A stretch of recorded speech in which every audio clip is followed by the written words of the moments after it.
अध्ययन करेंगे त्रिकोणमिति सर्व समीकरणों का।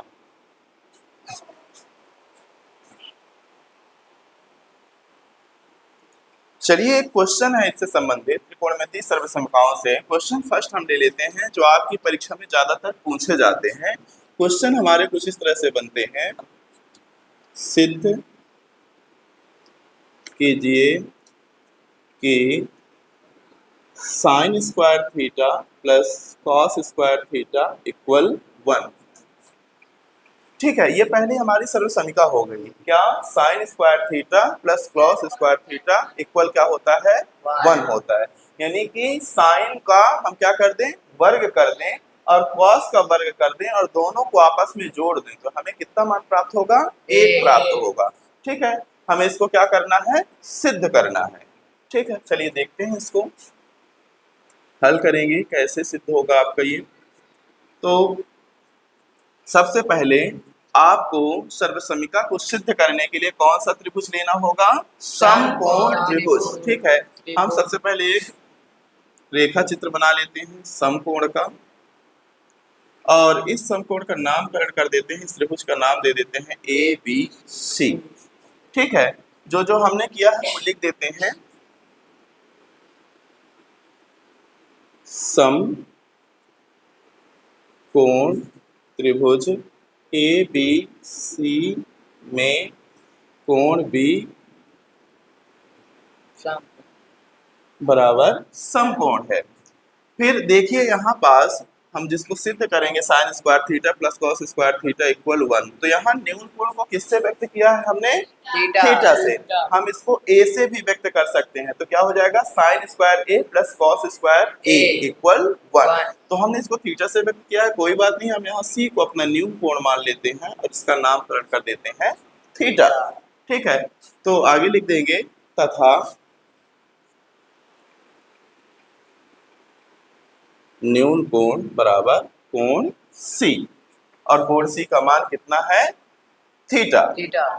अब आगे इसको हमें हल करना है। क्या हल करना है? क्या सिद्ध करना है कि sign square theta plus cos square theta बराबर कितना होता है? 1 होता है। सबसे पहले हम भुजाओं का अपना नामकरण कर लेते हैं। आपको पता है कि समकोण त्रिभुज में कुल कितनी भुजाएं होती हैं? 3, लंब, कर्ण, आधार। तो सबसे पहले देखेंगे न्यून कोण के सामने वाली भुजा कौन सी हो गई? AB। न्यून कोण के सामने की भुजा कौन सी हो गई? AB। तो न्यून कोण के सामने की भुजा क्या कहलाती है? लंब।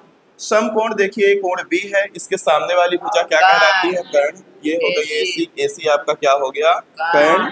देखिए न्यून कोण जिसमें बैठे हैं वो आसन्न भुजा कहलाती है, या उसी को हम आधार की भुजा कर देते हैं, तो BC बराबर आधार। ठीक है, यानी हमें तीनों भुजाओं का मान प्राप्त हो गया। कौन कौन सी? लंब, कर्ण, आधार। कौन कौन सी भुजा? लंब, कर्ण, आधार। ठीक है, हम ये लिख इसलिए दे रहे हैं ताकि किसी भी प्रकार का कंफ्यूजन क्रिएट ना हो। हमने पहले से इनको लिख दिया है। अब आगे अब हमें ले लेना है समकोण त्रिभुज ABC में कौन सी प्रमेय लगाएंगे? पाइथागोरस प्रमेय से। अब पाइथागोरस प्रमेय क्या कहती है आपको पता होगा? कर्ण का स्क्वायर बराबर लंब का स्क्वायर प्लस आधार का स्क्वायर। ठीक है, अब आप इसका नामकरण ये अंग्रेजी वाला कर लेंगे जो भुजाओं का हमारा नाम है। तो देखिए कर्ण क्या है? AC। तो ये आपका क्या हो गया? AC का स्क्वायर है ना। लंब क्या है? AB। तो AB का स्क्वायर। आधार क्या हो गया? BC। BC का स्क्वायर। हमें क्या सिद्ध करना है? अब ये हमारे दिमाग में सेट हो जाना चाहिए। हमें सेट करना है sign square theta plus cos square theta बराबर 1। क्या सिद्ध करना है? Sign square theta plus cos square theta बराबर 1। आप देखो हमारे पास तीन भुजाएं हैं, लंब, कर्ण, आधार। ठीक है, तीन सर्वसमकाएं हैं। त्रिकोणमिति से संबंधित प्रमुख सर्वसमकाएं कितनी होती हैं? 3 होती हैं। यहाँ तक तीनों सर्वसमकाओं को सिद्ध करेंगे जब, तो यहाँ तक तीनों सर्वसमकाओं को सिद्ध करने के लिए सेम मेथड आपको यूज करना होगा। असली कहानी यहाँ से स्टार्ट होगी। देखो ये जो मान हमें प्राप्त हुआ है, क्या प्राप्त हुआ है? कर्ण का वर्ग बराबर लंब का वर्ग प्लस आधार का वर्ग। तीनों सर्वसमताओं को सिद्ध करने के लिए एक बार क्या करेंगे कि दोनों पक्षों में कर्ण का वर्ग जो है तो उसको क्या कर देंगे, कर्ण के वर्ग को ही या कि कर्ण को ही क्या कर देंगे, अपान में कर देंगे, मतलब बट्टे में कर देंगे। जैसे कर्ण का स्क्वायर है तो बट्टे क्या हो जाएगा, कर्ण का स्क्वायर। लंब का स्क्वायर है तो किसका अपान हो जाएगा, लंब का स्क्वायर। आधार का स्क्वायर है तो आधार का स्क्वायर। जरा गौर से समझना, यही पास पूरी कहानी है। यदि ये मैटर आपको समझ में आ गया तो आप तीनों सर्वसमताओं को बड़ी आसानी से सिद्ध कर सकते हो।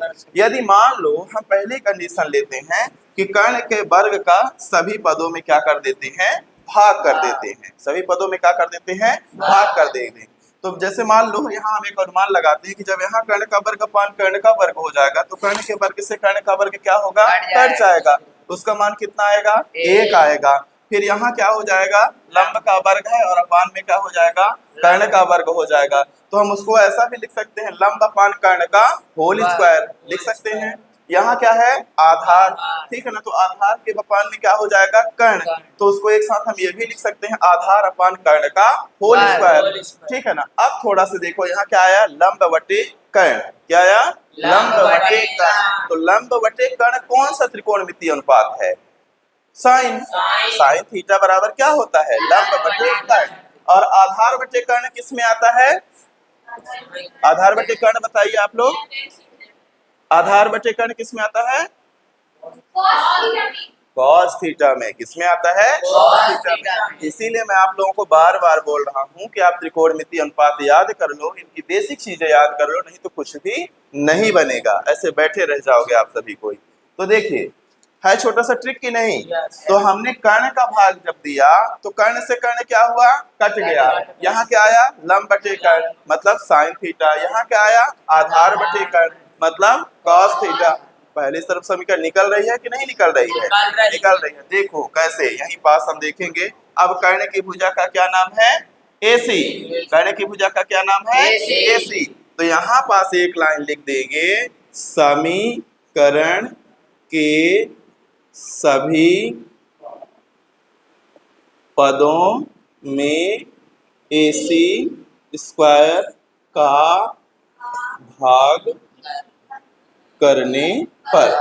तो देखिएगा ये आपका हो जाएगा AC square upon AC square equal, ये आपका हो जाएगा AB स्क्वायर अपान AC का स्क्वायर प्लस ये आपका हो गया BC अपान AC का स्क्वायर। अब देखिए AC स्क्वायर यहाँ भी, AC स्क्वायर यहाँ भी, ये क्या हो गया, कैंसिल हो गया। कैंसिल होकर के कितना हो गया, 1 हो गया। यहाँ देखिए AC का वर्ग है, AB का वर्ग AC का वर्ग, तो इसको हम ऐसा भी लिख सकते हैं, AB अपान AC का होल स्क्वायर। क्या हो जाएगा, AB अपान AC का होल स्क्वायर प्लस इसको लिख सकते हैं BC अपान AC का होल स्क्वायर। हो जाएगा, ठीक है। अब आप लोग यहाँ से बता देंगे AB अपान AC, AB अपान AC मतलब लंब बटे कर्ण। तो लंब बटे कर्ण क्या होता है, मतलब साइन थीटा। क्या होता है, साइन थीटा, ठीक है। तो AB अपान AC आपका क्या हो गया, साइन थीटा। तो ये हो गया 1 इक्वल साइन। देखना गौर से, AB अपान AC का मान क्या हो गया, साइन। अब यहाँ क्या लगा है, स्क्वायर, तो ये क्या हो जाएगा, साइन स्क्वायर। न्यून कोण क्या है, थीटा, तो इसको लिखेंगे साइन स्क्वायर थीटा। गौर से समझिएगा, काहे का चिन्ह लगा है, प्लस का। काहे का चिन्ह लगाएंगे, प्लस का। देखो लिखा है BC अपान AC। BC मतलब आधार, AC मतलब कर्ण, मतलब आधार बटे कर्ण। तो आधार बटे कर्ण कौन सा त्रिकोणमितीय अनुपात होता है, कॉस। तो पहले देखो BC अपान AC का मान हुआ कॉस, अलग से क्या लगा है, स्क्वायर, तो क्या लग जाएगा, कॉस स्क्वायर, ठीक है। न्यून कोण क्या है, थीटा। आई बात समझ में।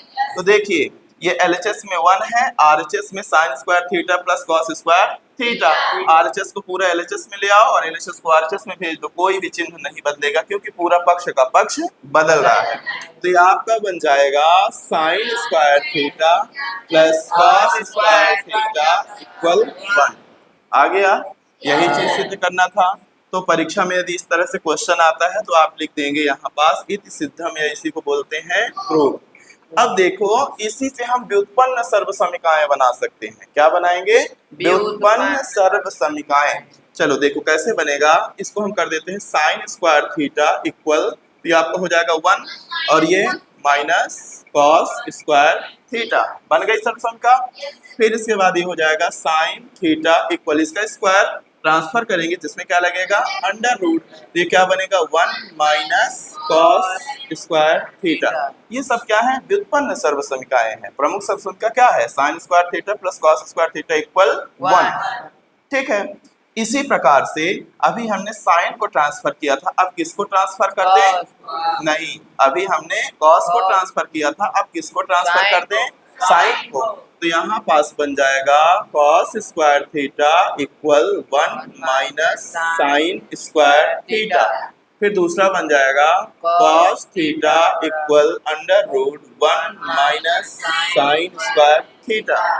ठीक है, इस प्रकार से हमारे बहुत सारे फार्मूले बन करके तैयार हो जाते हैं और इनका अलग अलग स्थान पर हम आगे जब प्रश्नावली 8.3 एक्सरसाइज जो हमारा 8.3 है उसके क्वेश्चनों को सॉल्व करेंगे तो इन्हीं सभी सर्वसमीकाओं का हम इस्तेमाल करेंगे। ठीक है, फिर थोड़ा सा आगे देख लेंगे। अभी हमारे पास 2 सर्वसमीकाएं और हैं। अभी हमने किसका भाग किया है? कर्ण का वर्ग। ठीक है ना, यहाँ तक सेम रहेगा। इसके आगे अभी कर्ण का किए हैं, फिर एक बार लंब का कर देंगे, फिर एक बार आधार का कर देंगे।